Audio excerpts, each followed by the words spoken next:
സിനിമയെ വെല്ലുന്ന നമ്മുടെ അയൽപ്പക്ക രാഷ്ട്രീയത്തിൽ വീണ്ടും മാരക ട്വിസ്റ്റ്. യഥാർത്ഥ രാഷ്ട്രീയ കളിയിൽ അപ്പുറവും ഇപ്പുറവും രണ്ടു മിന്നും താരങ്ങളാണെങ്കിൽ കളി കൂടുതൽ കൂടുതൽ രസകരമാകും.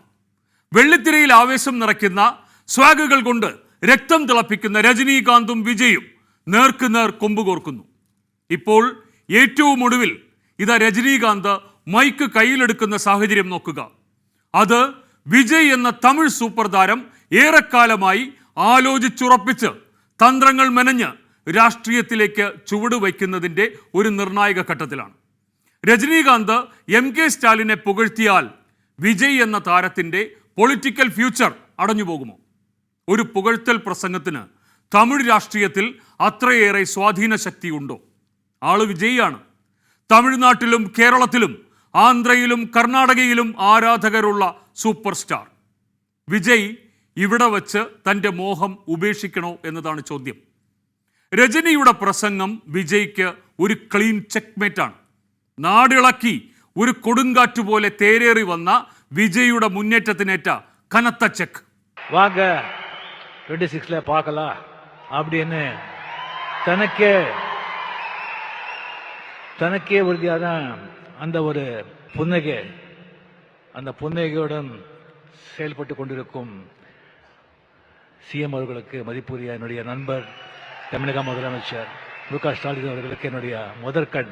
രജനീകാന്ത് വലതൂരം ചേർന്നൊരു രാഷ്ട്രീയ പാർട്ടി ഉണ്ടാക്കുമെന്നും അത് സംസ്ഥാനത്ത് BJPയെയും AIADMKയെയും ഒരുമിച്ച് ചേർത്ത് പിടിച്ച് ഒരു മുന്നണിയാകുമെന്നും രജനീകാന്ത് തന്നെ അതിൻ്റെ അമരത്തിരുന്ന് സംസ്ഥാനം ഭരിക്കുമെന്നും ആദ്യം ഒരു കഥ വരുന്നു. രജനീകാന്ത് ഈ കഥകളെയും രാഷ്ട്രീയ ഊഹങ്ങളെയും നിഷേധിച്ചില്ല. ആരാധകരുടെ സമ്മേളനം, രാഷ്ട്രീയ ആലോചനകൾ, രസികർ മണ്ഡലത്തിൽ ചില RSS ബന്ധമുള്ളവരുടെ സാന്നിധ്യം എല്ലാം ചേർത്തുവച്ച് തമിഴകത്തും കേരളത്തിലും അങ്ങ് ഡൽഹിയിൽ വരെയും ചർച്ചകൾ തകൃതിയായി. ഒടുവിൽ 2021 തമിഴ് രാഷ്ട്രീയത്തിൽ സജീവ ചർച്ചയായ കൊങ്കുനാട് എന്ന പുതിയ വിഭജന പദ്ധതി രജനീകാന്തിനെ പിന്നോട്ട് വലിച്ചു. കൊങ്കുനാട് രൂപീകരണ സിദ്ധാന്തം ഒരു BJP അനുകൂല നീക്കമായിരുന്നു. പിന്നോട്ട് വലിഞ്ഞ രജനീകാന്ത് വീണ്ടും തമിഴ് കൊമേഴ്സ്യൽ സിനിമകളിൽ സജീവമായി. അപ്പോൾ ആ സമയത്ത് ഇളയ ദളപതി എന്ന പേരു മാറ്റി സ്വയം ദളപതിയായി സ്ഥാനാരോഹണം നടത്തിയിരുന്നു വിജയ്. സിനിമയിലെ സൂപ്പർ ഹീറോ. പഴയ ഭാഷയുടെ മടങ്ങിവരവ് പഴയതിലും ബോക്സ് ഓഫീസ് പ്രഹരശേഷിയുള്ളതായി. സോഷ്യൽ മീഡിയ ഹാൻഡിലുകളിൽ വിജയ് രജനി ആരാധകർ തമ്മിൽ ഏറ്റുമുട്ടൽ സജീവമായത് ഈ ഘട്ടത്തിലാണ്. ഒടുവിൽ വിജയ് രാഷ്ട്രീയത്തിലേക്ക് പ്രവേശിക്കുന്ന സാഹചര്യമെത്തി. ഒരിക്കൽ പോലും രജനീകാന്ത് അതേക്കുറിച്ച് നേരിട്ട് അഭിപ്രായം പറഞ്ഞിരുന്നില്ല. എന്നാൽ 2025 തുടക്കം മുതൽ രജനീകാന്ത് ഈ DMK സ്റ്റാലിൻ സൗഹൃദം പൊടിതട്ടിയെടുക്കാൻ ശ്രദ്ധിച്ചു. DMK കുടുംബത്തിലെ സൺ പിക്ചേഴ്സ് വേദികളിലും പലപ്പോഴും രജനീകാന്ത് മറയില്ലാതെ തൻ്റെ സൗഹൃദം തുറന്നടിച്ചു. ഇതിനോടകം DMK മുന്നണി പാളയത്തിലെത്തിയ കമൽഹാസനുമായുള്ള ബന്ധവും രജനീകാന്ത് കൂടുതൽ ദൃഢമാക്കി. ഒടുവിൽ വിജയ്ക്ക് ഏറ്റവും നിർണായകമായ ഒരു ദിവസത്തിൽ രജനി തൻ്റെ മൈക്ക് കയ്യിലെടുത്തു.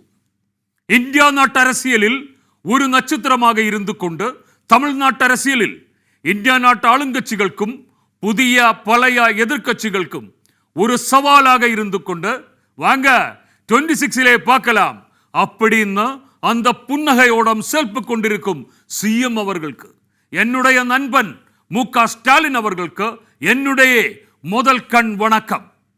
ഇടയ്ക്കുള്ള ഒരു വരി ഇങ്ങനെയാണ്: ഇന്ത്യ നാട്ട് ആളുങ്കட்சிകൾക്കും, അതായത് ഇപ്പോൾ ഇന്ത്യയിലെ ഭരിക്കുന്ന പാർട്ടിക്കും പുതിയ പഴയ എതിർക്കட்சிകൾക്കും ഒരു സവാലാക ഇരുന്നുകൊണ്ട്, അതായത് പുതിയതും പഴയതുമായ രാഷ്ട്രീയ പാർട്ടികൾക്ക് ഒരു വെല്ലുവിളിയാകുന്ന ആളാണ് സ്റ്റാലിൻ എന്നാണ് രജനിയുടെ ആമുഖ പ്രസംഗം. പുതിയതും പഴയതുമായ പാർട്ടികൾ എന്ന് രജനി പറഞ്ഞതും സദസ്സിൽ നിന്ന് കയ്യടി ഉയർന്നു. വെറുതെ അല്ല, പുതിയ പാർട്ടി അത് വിജയ് നയിക്കുന്ന TVKയ്ക്കുള്ള നേരമ്പായിരുന്നു. വിജയിയെ സ്റ്റാലിൻ ഭയക്കുന്നില്ല എന്നും ചിരിച്ചുകൊണ്ട് കാത്തിരിക്കുന്നുവെന്നും മുന്നറിയിപ്പ് നൽകി സ്റ്റാലിൻ്റെ തോഴൻ രജനീകാന്ത്. 1992 മുതൽ 1996 വരെ പ്രത്യക്ഷമായി തന്നെ രാഷ്ട്രീയത്തിൽ ഇടപെട്ടിരുന്നു.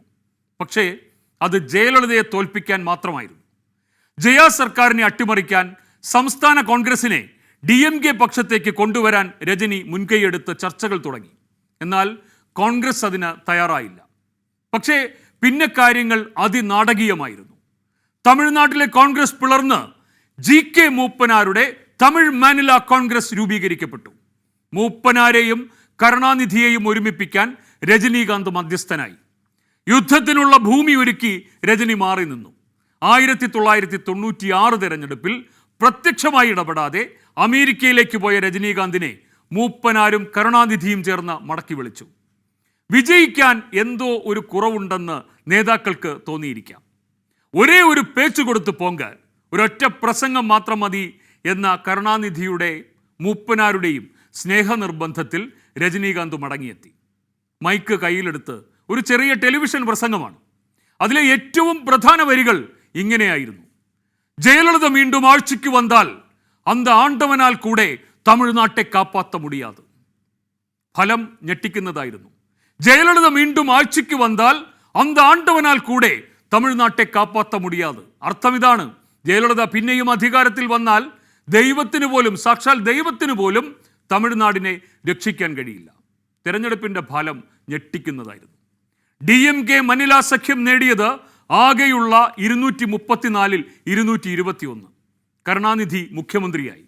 തമിഴ് മാനില കോൺഗ്രസും GK മൂപ്പനാരും ഇന്ത്യൻ നാഷണൽ കോൺഗ്രസിന്റെ ഉറക്കം കെടുത്തി. വെറും 4 സീറ്റിൽ മാത്രമേ ജയലളിതയുടെ പാർട്ടിക്ക് ജയിക്കാനായുള്ളൂ.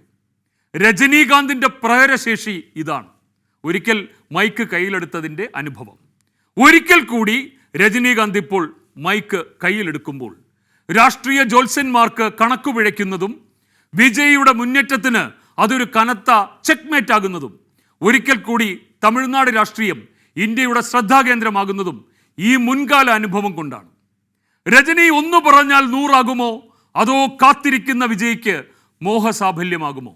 എന്താകും തമിഴ് ജനത കാത്തുവച്ചിരിക്കുന്നത്? തെരഞ്ഞെടുപ്പ് ഗോതയിൽ പാർക്കലാം.